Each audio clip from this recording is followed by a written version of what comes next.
nalika semanten kula nampi sasmita bilih kula kedah sowan wonten negaring Demak Bintara wonten wigatos ingkang badhe kula aturaken kaliyan nalindring Demak Bintara. Prana kula boten saged sowan dhateng ngersanipun para dewa.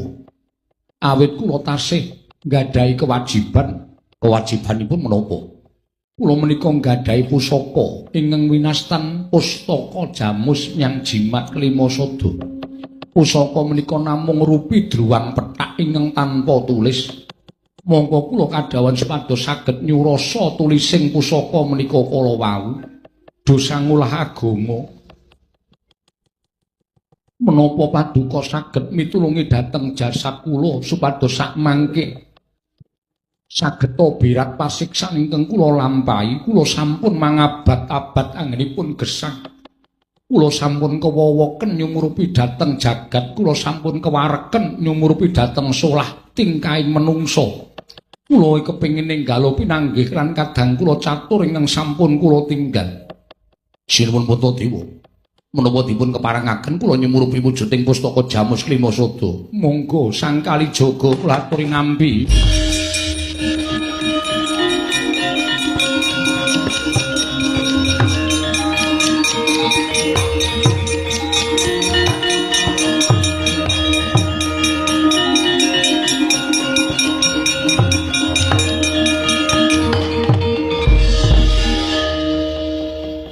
Boten nginten babar pisan.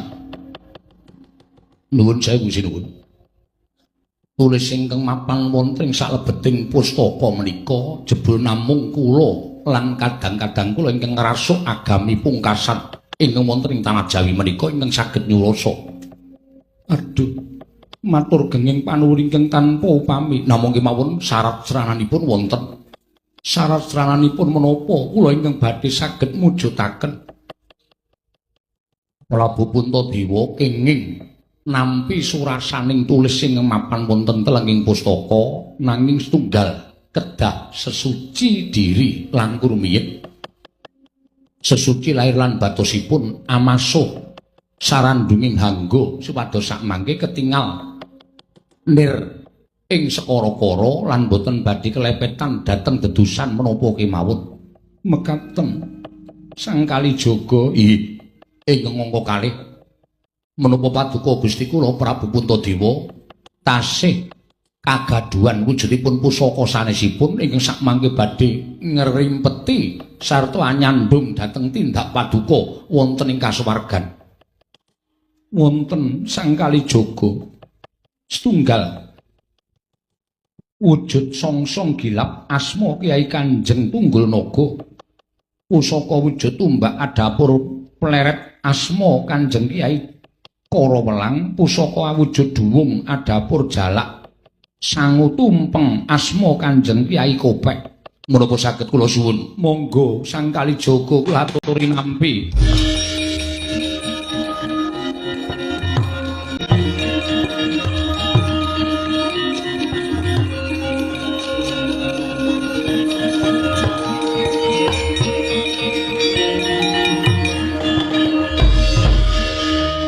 Sang Prabu, wonten sak ngajenging masjid papan panembah saking kula sak kanca anggenipun sampun ngrasuk agami ingkang pungkasan menika wonten ingkang winastan wujudipun padasan. Menika banyu suci ingkang kinarya amasuh sarandunging gangga supados sakmangke saged ical kabeting angkara tuwin reget ing mapan wonten ing sarandunging badan. Nggih.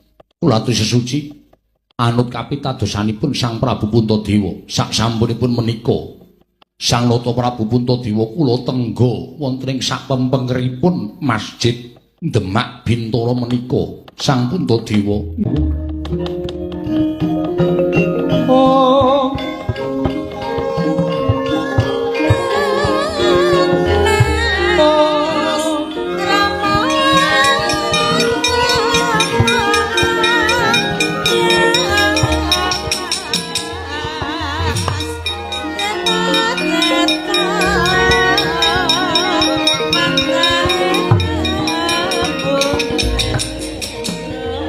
Oh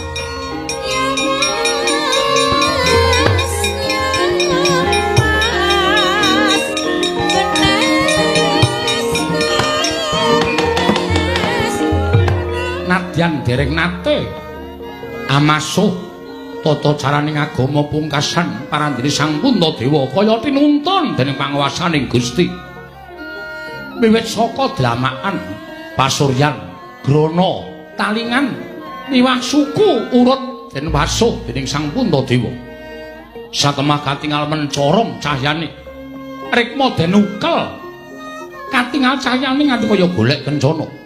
Riwasa paripurna amasuh mawi banyu suci kedaton ing Demak Bintara. Sigra lon-lonan merpeki lenggahing Sang Kalijaga ingkang sampun mapan wonten ing sakepengkeraning masjid Demak Bintara. Kagiat kadrokasan Sang Kalijaga mulat pasuryaning nata ing Amarta Prabu Darma Kusuma sasat Sang Hyang Darma tumurun.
Sunan kula sampun lampah sesuci wonten ing toya suci mapan wonten ing Masjid Demak. Kaselak nata ling raos kula nyumurupi dhateng isen-isening pustaka Jamus Kelima Sada. Sang Prabu kula aturi mengakaken dhateng penggali panjenengan. Tulis ing mapan wonten telenging pustaka menika yakti wonten ing agami kula sinebut kalimat thayyibah. Inggih.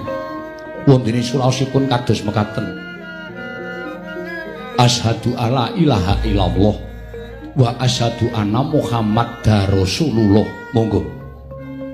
Kula aturi nirakaken dhateng menapa ing sampun kula aturaken. Asyhadu alla ilaha illallah wa asyhadu anna Muhammadar Rasulullah. Mboten wonten Gusti ingkang wajib sinembah kejawi namung Gusti Allah. Lan Nabi Muhammad minangka dados utusanipun Gusti Allah. Asyhadu alla ilaha illallah wa asyhadu anna Muhammadar Rasulullah. Inggih, menika tulisipun Sang Nata.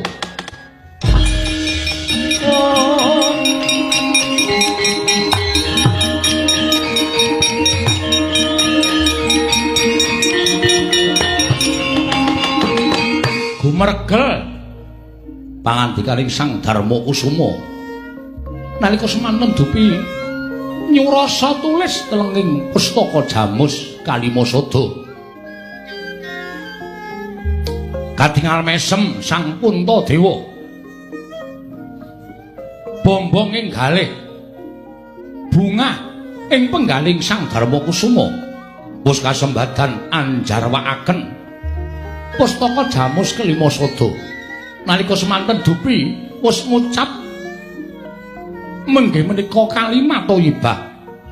Satemah dangu sasaning dangu ngalentrih wenang salira pepes bayu kang tapis lon-lonan saya ndungkluk Sang Puntadewa. Netra saya suwe saya tingkem satemah pet